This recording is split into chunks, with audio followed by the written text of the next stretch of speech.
Graça e paz, queridos. Um bom dia a todos vocês. Nós estamos iniciando mais um novo dia, um novo domingo, estudando aí em casa com a família as nossas lições da Escola Bíblica Dominical. Nós devemos agradecer a Deus porque estamos livres para adorá-lo nos nossos lares. Também devemos agradecer por nossa família. Estamos no mês da família, espero que você lembre-se disso, esteja aí sempre tendo momentos, bons momentos com a sua família, nestes dias que estamos vivendo. Vamos aproveitar e tirar boas lições, aproveitar, reter tudo que é bom, aquilo que foi irrelevante, coloque de lado, escreva em uma nova história para que a sua família seja abençoada. Mas vamos ser gratos a Deus, principalmente por Cristo Jesus, pelo fato de Deus ter mandado ele para morrer em nosso lugar. E por meio da sua morte, houve, a parede de separação que existia entre nós e Deus foi derrubada.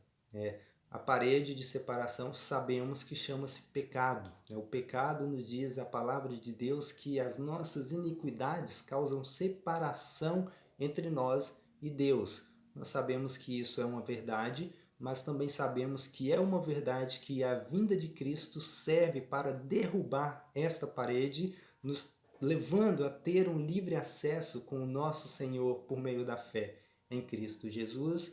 E o bom também saber é que esta vinda de Cristo serviu para montar, unir o povo de Deus, fazer de pessoas que eram apenas criatura de Deus, tornando-se povos de Deus, povo de propriedade exclusiva de Deus, fazendo com que todos sejam um. O título da nossa lição: Somos feitos um, na graça de Deus. E o texto é Efésios capítulo 2, do versículo 11 até o versículo 22. E este texto vai mostrar justamente que nós, que antes éramos apenas criatura, mas fomos feitos filhos de Deus por meio da fé em Cristo Jesus. João capítulo 1, versículo 12 diz que: mas a todos quantos o receberam, deu-lhes o poder de serem feitos filhos de Deus, a saber, aos que creem no seu nome. Então, mediante este versículo, esta informação da palavra de Deus, nós cremos que o ser humano é nada mais do que uma criatura de Deus. Filhos de Deus são aqueles que creem no nome do Senhor e Salvador Jesus Cristo. Irmãos, o texto aqui vai mostrar algumas informações, nós não iremos ler todo o texto, mas uma coisa que nós observamos na introdução da nossa lição, o comentarista diz o seguinte: os judeus orgulhavam-se e insuflavam o seu ego por terem nas suas veias o sangue de Abraão, Isaque e Jacó. A nação de Israel, nós observamos que a Bíblia vai nos dizer no Antigo Testamento que a nação de Israel era um povo de propriedade exclusiva de Deus, uma nação santa, uma raça eleita. Porém, eles tinham uma ideia equivocada, que o Deus era de exclusividade deles. Então, olha só a diferença. A nação de Israel era de exclusividade de Deus, mas Deus não era de exclusividade do povo de Israel, porque o Deus, ele é um Deus universal, é um Deus para todos os povos, de todos os tempos. Prova nós observamos um exemplo claro no Antigo Testamento, Deus, o próprio Deus enviando Jonas, um profeta, para falar a povos diferentes, a povos estranhos. Jonas rejeitou, mas sabemos que o propósito de Deus se cumpriu na vida daquele povo. E indo para o Novo Testamento, nós vamos observar que quando surgiu o cristianismo, a igreja já organizada, os judeus cristãos que entenderam que Cristo de fato era o Messias, o enviado, eles tinham essa ideia meio que equivocada. Eles tinham a resistência de aceitar novos povos, povos estranhos, melhor dizendo, a aderirem ao cristianismo, porque eles também tinham a ideia de que o Messias, uma vez que o Messias veio da linhagem judaica, do povo, da nação de Israel, eles entendiam que Jesus era de exclusividade dos judeus, mas sabemos que não. Sabemos, o apóstolo Paulo aqui neste texto vai mostrar, e não apenas neste, mas muitos outros textos, nós observamos que Jesus, o Messias, ele veio para salvar todas as pessoas que creem no seu nome. E aqui neste texto nós observamos, versículo 11 e 12, o apóstolo Paulo vai mostrar justamente algumas informações dizendo assim: portanto, lembrai-vos de que outrora vós gentios, o apóstolo Paulo falando aqui sobre os gentios, vós gentios na carne, chamados incircuncisão por aqueles que se intitulam circuncisos na carne, por mãos humanas. Naquele tempo estavam sem Cristo, separados da comunidade de Israel e estranhos às alianças da promessa, não tendo esperança e sem Deus no mundo. Então Paulo mostra aqui uma realidade que era dos gentios, né?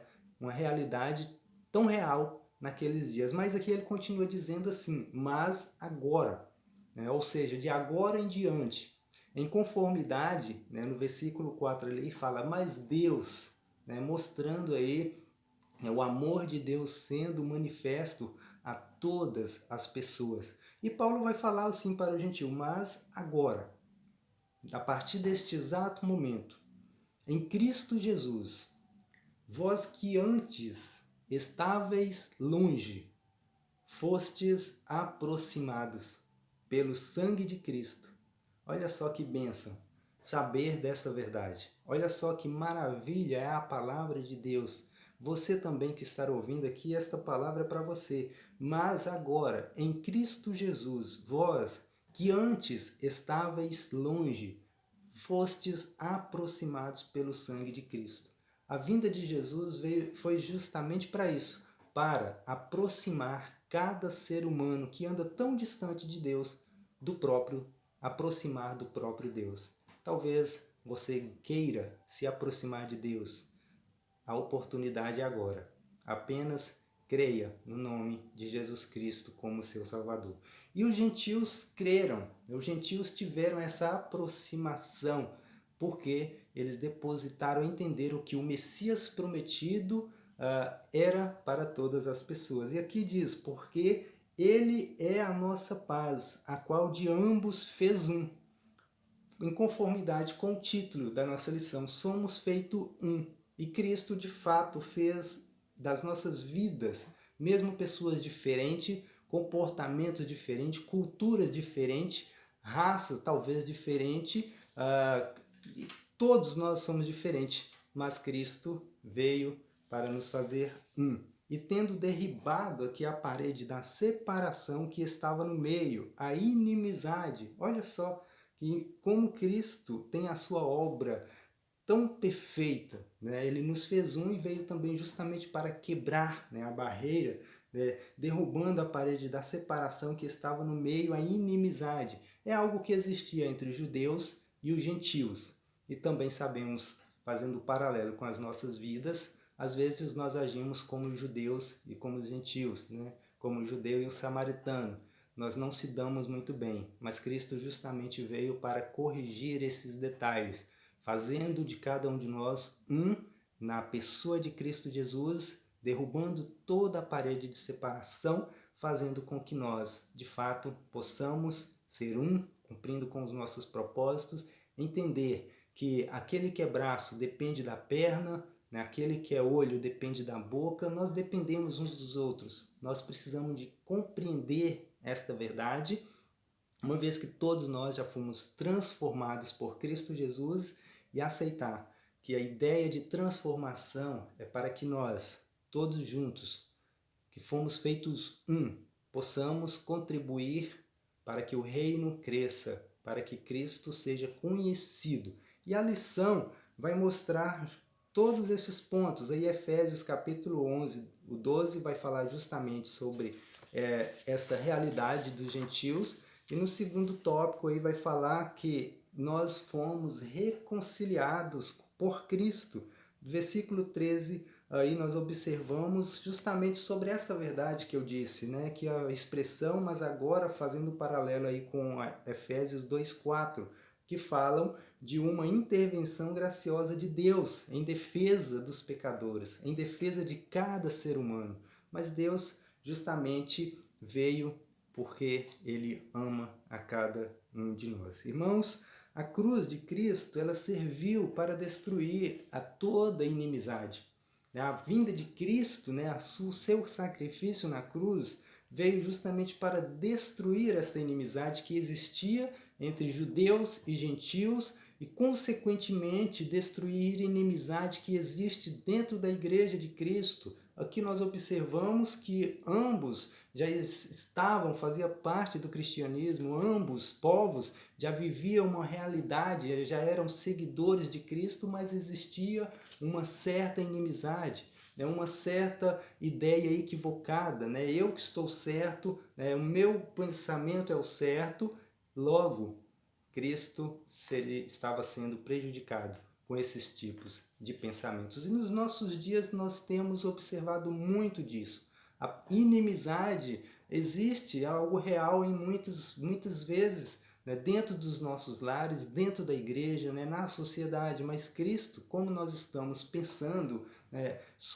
em termos eclesiásticos, sobre a igreja de Cristo, esta inimizade não deve existir, porque a cruz de Cristo serviu para destruir toda a inimizade. E também entendemos que a cruz de Cristo veio para nos trazer paz. Olha só o texto aqui, nós vamos observar, ele vai usar aí tanto no versículo 17, também no versículo 14, vai falar justamente sobre a paz que Cristo veio para trazer. Diz aí o texto, porque Ele é a nossa paz, o qual de ambos fez um, e tendo derribado a parede da separação que estava no meio, a inimizade. No versículo 17 diz assim, e vindo evangelizou paz a vós outros que estáveis longe, e paz também aos que estáveis perto, porque por ele ambos temos acesso ao Pai em um Espírito. Irmãos, a cruz de Cristo veio para isso, para destruir, serviu para isso, para destruir a inimizade, para nos trazer paz, e a cruz de Cristo também veio para nos fazer um. Temos que ser um, como Cristo é com Deus também. Assim Jesus disse no Evangelho de João, e que nós possamos entender a lição. Não peguei muitos pontos da lição, mas espero que você tenha observado o que o texto nos diz, o que o comentarista nos ensina nessa lição, e que nós possamos ver e entender que de fato nós devemos ser um em Cristo Jesus. Entender também que a vinda de Cristo veio para quebrar a parede de separação entre judeus e gentios, fazendo com que todos tivessem o mesmo foco, que é Cristo Jesus, trazendo para os nossos dias, aplicando na minha vida e na sua vida como cristão. Entenda que a vinda de Cristo também veio para derrubar esta parede de separação que existia entre nós e Deus. Deus abriu os nossos olhos, nos dando a fé para crer em Cristo Jesus, para fazer de nós, igreja do século 21, um em Cristo Jesus. Mas também precisamos de entender que não deve haver essa distinção de raça, achar que às vezes nós somos apenas o povo de propriedade exclusiva de Deus, causando uma certa rejeição a outras pessoas. Mas a cruz de Cristo, como eu já disse, serviu para destruir toda a inimizade, veio para trazer paz, a paz que deve existir dentro do contexto eclesiástico, do contexto de igreja, dentro das nossas casas, na sociedade. Nós somos pessoas que devem ter a responsabilidade de levar esta paz para as pessoas que estão aí diante de nós, a começar dentro da nossa casa, estendendo para a Igreja de Cristo e a todos que estão diante de nós. Espero que você possa entender e deixar que Deus incomode o seu coração para que nós possamos todos os dias ter o desejo de sermos um, andar em unidade, andarmos juntos, com o mesmo propósito, com a mesma visão, o mesmo independente das diferenças, mas que Deus seja glorificado por meio de cada um de nós. Que Deus vos abençoe. Shalom a todos.